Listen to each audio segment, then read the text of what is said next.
gentlemen, welcome back to my channel. I have my young sister here. She is, more than 10 years younger than me, but she's a mother of 3. And I'm so happy to have her here because young marriages are failing a lot these days for some reason. Yes. In our generation, yes, we around 5, 6, 7 years of marriage, that's when things would get shaky. But you guys' generation, 1 year down, it's done. And you're like, oh wow. So I'll say we live in what some people call a popcorn generation. Yes, because popcorn is one of the quickest things to cook. It's just 3 minutes. Ready. Yes, it's ready. Microwave mentality. Yes. So already, we live in a time where you can walk away from anything at any time. Especially when you're above 18 and you are able to walk away from anything at any time. Yes. And I'm speaking this generally, just generally speaking, because of course there are very many details. Every different marriage has its own. Yes. But all I can say is some problems are new, but some are not. Yes. People have experienced before. Yes. Actually, there's nothing new under the sun. There's nothing new technically under the sun. Yes. Yes. They're just new to you, the person they are carrying to. Yes. But it has happened someone else and it has been written about. Yes. And I must say that back then you would have communities where young women and young men are raised to say, when this happens, handle it like this. When this happens, deal with it that way. And even if you went to the neighbor's house, you would find the same principles everywhere. There was a huge support structure. Absolutely. Now that's not there. Why?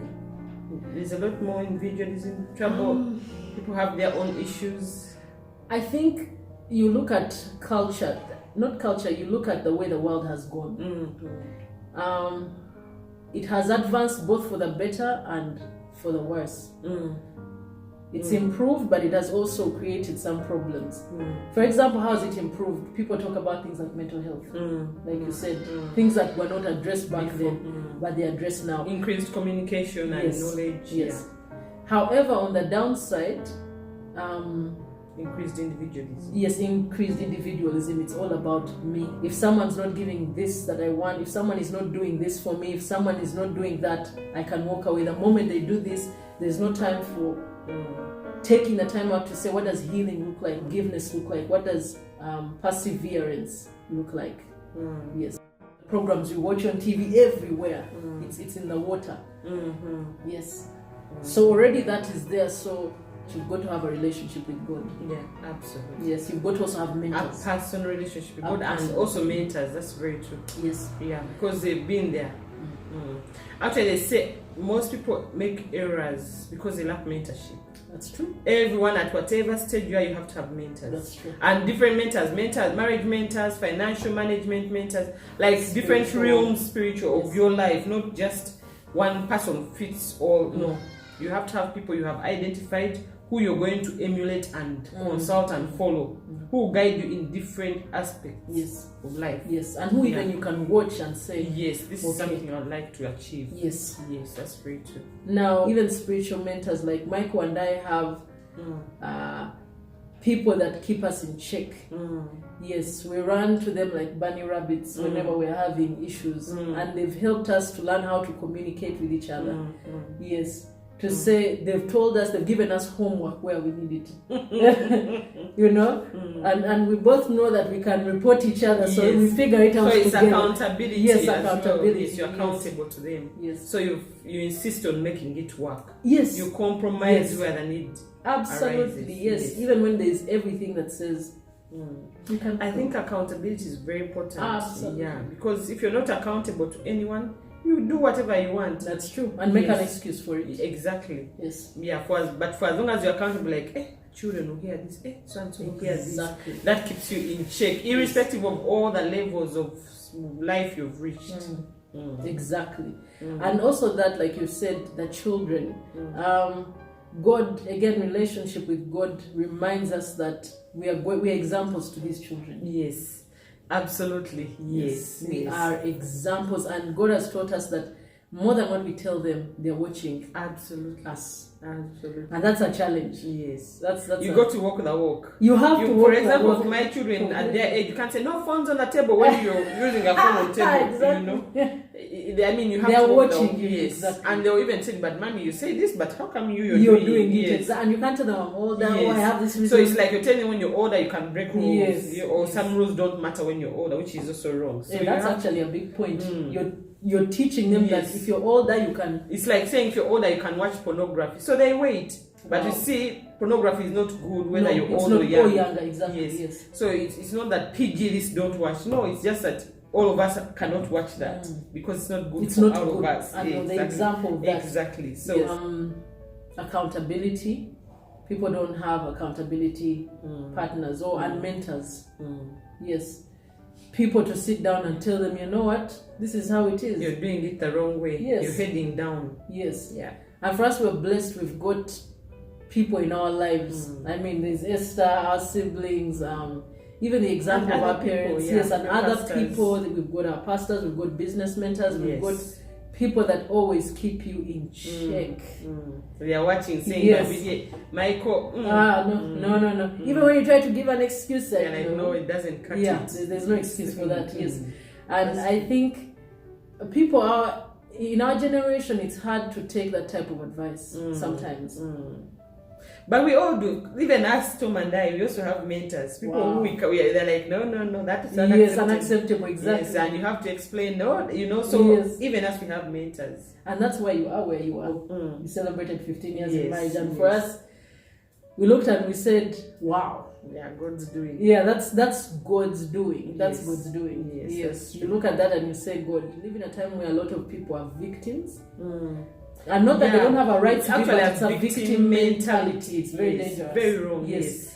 And no one is saying wrong things haven't happened to you or someone hasn't wronged you, but it's too much in our generation that it cripples people. So they feel that for them, they didn't get it right. They were not given no silver spoon. Anything. It comes in all different forms. It could be that it comes whether it could be at work even. Let's say my boss favored this person over me. And it's clear, yes, the boss might have favored that person over you, but get over it. Yes, get over it and move on. Yes, anything. And you feel like, but I put in more hours than this person. Such How is come? life. And it's like, look, adjust as humans. We sort of morph in a certain sense. Pity party. Yes, and it's such a wrong thing, but it's what's happening in our generation. Bring that to also marriage. One party could do something wrong. Yes, and that's life. What you do is find ways to address it, find ways to move on from that, find ways to heal. Yeah, because mental health again. Yes, you have to heal from it. Yes. Because there are always two methods. Either you'll sit there and keep pondering, or if it's you who's done what's wrong, or if it's you who's it's you who has been wronged, then you'll wallow in that. If it's you who has done the other party wrong, you also feel you then maybe deal with the guilt about that. How could I say this? How could I do this? Yes, exactly. And you wallow in that for a while. You watch videos that explain or show people also wallowing in that, and you get comfortable without realizing. Wait a minute. Yes. You have to snap out and the victim mentality. Yes. That's why the best example for me is always Jesus. I'm like, okay, Jesus took on the burden of liars, thieves, rapists, gang rapists, murder everybody. And he took it. Meaning, don't trust yourself. He said, God, there's a higher power. You're able to help me. I'm unable to overcome this, unable to move on from this, but you have to help me. And the more you humble yourself and move like that. And I also advise people, especially in our generation, to start the day with God. Yeah, absolutely. You just have, for me, every time I start the day and I haven't made time for God, I just know the kind of day I'm going to have. I just know, I just wait, I just look at the clock and say, okay. So how do you do it with your children? Because I know there's something you do with the children concerning their time with God in the morning. Yes. I think Michael, especially the prophecies, the speak, the confessions. You tell us about it. Again, God gave us this advice, especially for Michael as the father, my husband, the father of the children, to speak over their lives. So, for example, whenever we're taking the children to bed, I'll get them ready, or Michael can get them. We both get them ready, but he goes with them to the bedroom and he starts to tell them, he starts to speak over their lives. Yes, you're this, you're that, you're this, you're that. Because we got a revelation that King Solomon did not just wake up, he did not just in his dream say, when God asked him, what should I give you? And he said, I ask you for wisdom. It was revealed to us by God that this is something King David had imparted in him. How great wisdom was. That's why he didn't ask for it. That's why he could ask for it, because in his spirit it was. He knew this is the there. most important. Yes, but he could not just have gotten it. No. It must have been implanted in his into spirit, by his parents. Yes, and when you this understand, is the greatest gift in life. Exactly. Yes. Because when you understand that as much as children are children and they're young, even at 6 months old, their spirits are not children. They are absorbing. First of all, they're even absorbing. And they're absorbing. They're like sponges. That everything is going in. Yes. And they're also grown beings. The spirit is alive. Spirit, alive. Yes. So even when you speak, sometimes it's discouraging in the beginning because you don't you're see wasting any results. time. Yeah, sometimes they're playing while you. But the more you do it, absolutely. The more you do actually, you see the effect come out much later as they grow. Yes. And you see the manifestation. Yes. Very true. Yes. So at night he speaks into their lives. Yes. Now early in the morning, the first thing when we take our children out is we read the word to them. Yes. Again, it starts in a discouraging way because we're talking about toddlers who are not even sitting. Absolutely. Yeah, some are toddlers, some are infants, they are so young. So at first it's discouraging, but the more we do it, we read the Bible, make them say the same word, tell them stories about God early in the morning. That's how they start their day. Yes, and you were saying when Michael is going to school, baby Michael now, when he's going to school, he confesses, I am positive. Yes. I mean, I'm blessed. Yes. We taught him, he puts his right hand on his chest and he puts the left hand behind here, but sometimes it's not necessary, but we just do it. We say, repeat after me, I am blessed. I am blessed. I am excellent. I am excellent. I am favored. We also include everything. I am forgiving. I am forgiven. Because sometimes it's hard to forgive if you don't understand how God has forgiven you. Yes. So I am loved. I am loving. Yes. And we also put in things like I am a Harvard graduate. Which we put everything, yes. Because Tom also does that with the children, especially Jonathan, when he was much younger, and he'll be taking him to class from the car. He'll be speaking to him, you're going to be very great. You're going to be a life changer. You're going to... And like a boy was young, 5 years, 6 years, but he was listening. Yes, daddy. You're going to be this. Yes, daddy. Amen. And time is going to show you. Eventually, because already he's excelling. Because you're speaking it. Yes. Even without seeing it, he was speaking it. Yes. Exactly. When you were talking about the concept that, you're reading to 2-year-olds and they're not following. I remember when we'd be reading the Bible with Jonathan, with the children. Yes. And Jonathan could not read. He was learning to read. He would read one sentence for 5 minutes and we're like, oh my God. And all the girls would be stressed. Like, they want to read it for him. I was like, no, let him read. Because he has to read the word for himself. Yes. But would all be dying of impatience. And it's a simple word, yet he's young and when he's doing his best. But eventually, even that stage ended, and we are now past that, and we all read fluently. But it's the challenging. Patience. Yes, it's challenging. When sometimes, you're saying, is it yielding any results? We are wasting Should time I just here. exactly? We are getting late. But my dear, you stick to it. Yes. And we've battled with that. There are moments when you say, am I wasting time? Should I wait for him to grow old? I mean, to grow. Yes, and we started, now we just say we do it. We are committed to it. It's what we do. Actually, it's a commitment and discipline to do it. Yes. Yeah, irrelevant of whether you see any results or not, you just do it. That's because true. You know what? That you're sowing a seed that is going to germinate. Yes. So it's of course important how you name your children. Absolutely. Yes, it's very important. People don't pay attention to that. For us, we are very intentional. My children, Jonathan, gift of God. Wow. Wow. Kirabo, Christabel, gift of God. Every child, Netanya, Bella, gift of God. Wow. You have to be even the other names. And some people say these things don't matter, but when you look at the Jews intentionally name their children. Yes. Even till today. Even till today, yes. And I don't know if there's anyone more successful than Jews. Of course they are there, but as a community. Yes, as a community, the Jews are quite exceptional. But you see, not only the Jews, if you see the people from Western Uganda during the revival, all their names are God. Arina Itwe, Asimwe, Webaze. But you see, especially those who are like our generation and your generation, their parents who are the revival parents. And you find that most of, they're successful. It's true. It's obvious. It's true. Whereas those who name their children, those names that, hey. It's true. Musisi. this is no shade to anyone who has those names, of course, but you've got to be very intentional when it comes to name, because they are principles. It predetermines your child. Absolutely. Whatever you name them, you're prophesying what Yes. they're going to be. Yes. So if you've named whatever name you've chosen, that's who your child is going to be. It's true, because there are rules in the spirit realm, regardless of whether you're in the light or the darkness. Whether you believe them or not. Yes. You know, it's like tongue. if you see this pen, it will drop.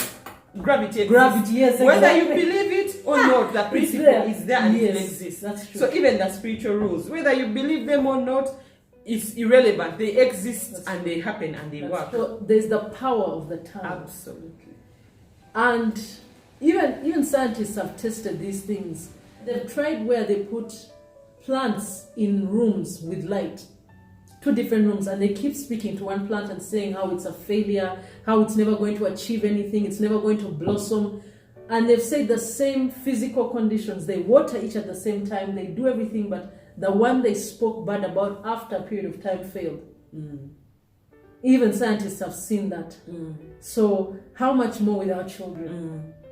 Especially what we speak as parents. But now I'm thinking even what the siblings speak about the others. You as a parent, you must keep containing it, because one of the siblings will say, but who are, maybe Christabel is not all this, or Bella is not this. You as a parent must always stop it. Good one. Yeah, that you know what? No, that's not true. Wow. Well, I do that a lot. Yes, wow. I'm very mindful what the siblings say about each Think other. of each other. Yes, because I don't want negativity to be sown in a child because by the sibling. So and that happens. Because still the tongue creating. Yes. Wow. Even for children, we've found that when you try, for example, our son is quite the character. He's exceptionally brilliant. I know. But the downside means that he's not sitting still. Yes, he's very adventurous, exploring. Yes, he loves to explore. Yes, he'll watch what you do with the socket. He'll come and try it, and he's extremely brilliant. He knows. I know. He's amazing. So with him, sometimes he'll do something that will frustrate us. And instead of saying, why did you do that? We've learned how to say, you're excellent. We are saying something we are not feeling. Yeah, I know. We just, because God told us, you've got to be my... I know what you're saying. Yes, and it's like, but I already told you this. Why did you do this? Or, no, we've learned to say, you're excellent, you're brilliant, you're obedient. So you feel a certain type of way, but you've just got to say those things. Because what you speak creates. There's power in the tongue. There's power, exactly. Yes. And that's a responsibility God gives all of us as parents, to say, you have a responsibility towards these children. And what is interesting, you see that power of speaking is the same power a wife has over her husband, and the same power a husband has over his wife. Yes. So you find that our generation is learning that if your husband or wife is doing something you don't want, you have to stand in your authority as a married person, a legally married person before God, basically, and you declare what you want to see. Amen. You know, because you have to create it with your tongue. But because of the covenant of marriage, you have that ability.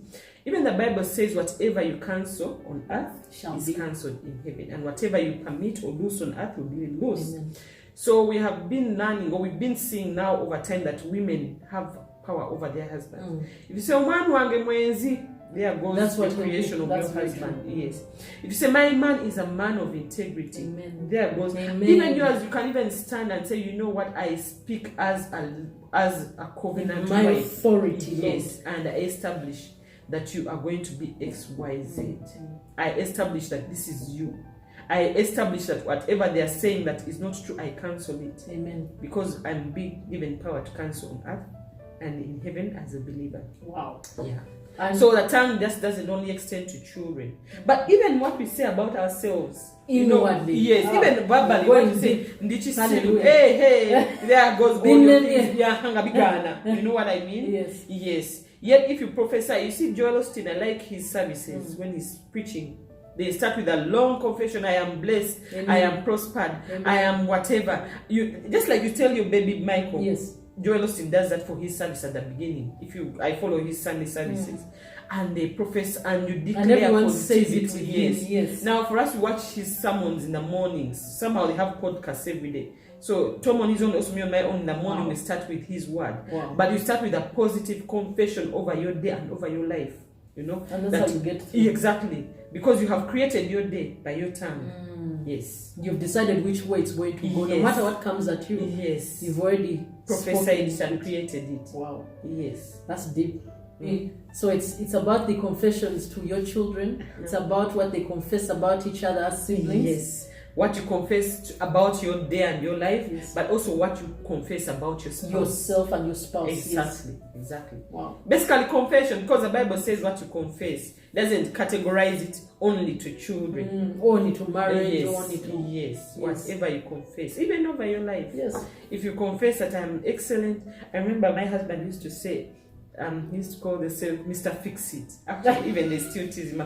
Says me and Mr. Fix It. We walk into a room, Mr. Fix It is here. Yes, but he became a solution-oriented person. You know, his solutions come. He has solutions and they work. But he started with, I'm Mr. Fix It. You know, they still tease him. He spoke it, and it came and now it's the reality. Yes, that's true. That's true.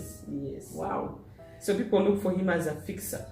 You know, and he had to say it about himself as his personal declaration. Yes. Finances is a very big one. I think most of your generation, okay, not most, many of them are born in rich families. Yes. But it's just not working in their homes. Yes. Again, our generation, we've been quite very blessed that even if, let's say, you didn't, in quotes, come from a wealthy family or a well-to-do family, your parents did so much to give you the best education possible. Yes, at the time. Yes, that's very true. Because did their all best. The schools then were really good schools, and the parents, they might not have, they would sell their coffee and still send the child to school. Exactly. They're not like our father's generation where some didn't go to school. For us, your generation and ours, we have all been put through good schools. Exactly. Yes. No matter the circumstance of the parents, they did their best. They had a goal and they got us. Or at least they had a relative who held a hand. Yes. Our generation is so caught up in perception, meaning even when they get money, they want to first work on the perception, meaning what kind of car am I going to buy? Instead of saying that, yes, I can afford this car, but let me invest. Yes, let me invest and let me think about the future. If I am married, my children's school fees is going to come. How will I handle that? Investing, how do I multiply this money? And so investment is really on the back burner.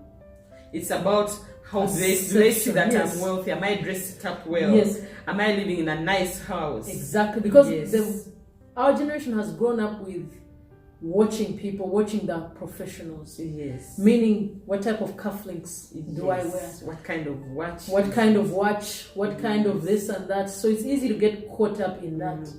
Yes. I didn't know that. It's a real one. Yeah, it's a rat race basically. It is. And number 2 is what I call the cushion. Wow. The cushion, again, because I believe parents from our parents and people really struggled. And again, I'm speaking generally. Yes, generally. Yes. They struggled to work hard. Yes, they're like the immigrant generation. Exactly. So they arrived, they worked hard, they created wealth. Yes. But they don't want their children to go through. Yeah, they don't cushion their children. Yes, they have cushioned their children. They don't want their children to experience the pain and heartache they went through. And you can't fully blame them because they know they've seen things that people in our generation didn't see. Yes. And unfortunately, it's to a fault where they might be going beyond where they ought to go. You find parents are still fueling their children's cars, paying their rent. Yes, I've seen that a lot. Yes, or when you're stuck, they give them like a salary of sorts. Yes. So I also sympathize with the parents, but they need to be talked to. Yes, we're 31 years old or 30. So they need to be talked to and told that, look, I know you don't want your children to experience what you went through, but you're crippling them. Yes. They're not flying. They're not going to fly. You know, like a bird that you help to open that thing out. Yes. It just stays there. It stays there, exactly. If it has to go and try it out. Yeah. Yes. So that's number 2, the cushion. Number 3, when people begin to earn a salary, for example, they don't know what to do with it. What they know is, I'm going to go out and, let's say, hang out with friends. Yes. I finally got paid there. I can buy a new clothes. I can buy this. and we go drink beer. Yes. So they are not. And even speak to those who are not drinking beer. Yes. Even to them, it could be something else. It could be, I can buy this that I had wanted to buy. Maybe a new watch. Maybe this and that. So they need latest iPhone. Yes, latest phone. That's also an important one, because unfortunately in our generation, people's GDP is weighed in terms of by their phone. Yes, that's the true. car they drive, and yet those things are misleading. Yes, they're very misleading, because I don't think our parents did it that way. No. Yes. Yes.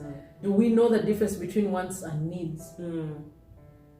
Like for us, God has had to teach us these things. Michael and I sit down, we pull up a laptop, we begin to write we begin to type how much money came in this month, and what are we spending on, what are the needs we are spending on, what are how much do we spend on bills, what are the costs, what are our expenses. Yes. And then we also write down what are our goals, short term, long term. So we've got, there's so many apps that do these things for you. There's an app called Wallet. There's so many apps in case you don't know who to go to speak to. But get those apps. Study about money management. Yes. Michael and I have had to learn from experience, because in our early years of marriage, we'd get money but would easily go back to zero. And we'd always wonder why, when we look at what's coming in, we'd say, how did we just go back to zero stage? Yes, we've had a lot of money coming in. Yeah. But now we do investments. We've learned how to do that, down to even $100 investments. We do it. And we try, some things work out, some don't, but we are constantly. And you're still at the age where you should be trying, because they say below 40, you should be trying. After 40, that's when you should start consolidating. Saying focusing, because towards 50 you should have consolidated. So below 30 you should be trying the different things, because you don't know what can work out. Yes, and you still have the energy to run around. Yeah. But I thank God that we started this even before I turned 30, that now we have an idea of because we know some things that we both do that we know this is giving us good money. Yes. So that mentorship is very important. Balancing. Yes. People need to slow down, reduce the time you have on your phone, and balance. Plan for yourself and say, okay, God, here I am. What am I? I am me. I am your daughter. I've also got parents on earth where if I don't have, I maybe have people that were responsible for me. I am a wife, I am a mother, and I work. You've got to lay every card on the table. If you're a politician, say I'm a politician, put them all down there. And now prioritize with what takes number one place. What takes the number one spot. And that decision is very important, because if you interchange priorities, my dear, you will lose it. Yes, you lose it. Yes. So you always have to know what is the most important in everything. Exactly, and organize them. And even the last one down the chain, see how it fits in, so you're not forgetting it. So when you're balanced, you're more at peace, you manage your time better. Yes. So our generation needs to, instead of all your free time being on the phone, balance. Thank you for watching. I hope she has inspired you. I hope she's provoked some thoughts into your mind. We'll have her back another day. I hope she accepts, because I see she has a wealth of knowledge that even me I'm learning about, and it's always nice to exchange thoughts with Babirye, with my siblings basically. So I'm really, really privileged to have her share her thoughts with the rest of you guys, the rest of the world. Thank you. Thank you for having me.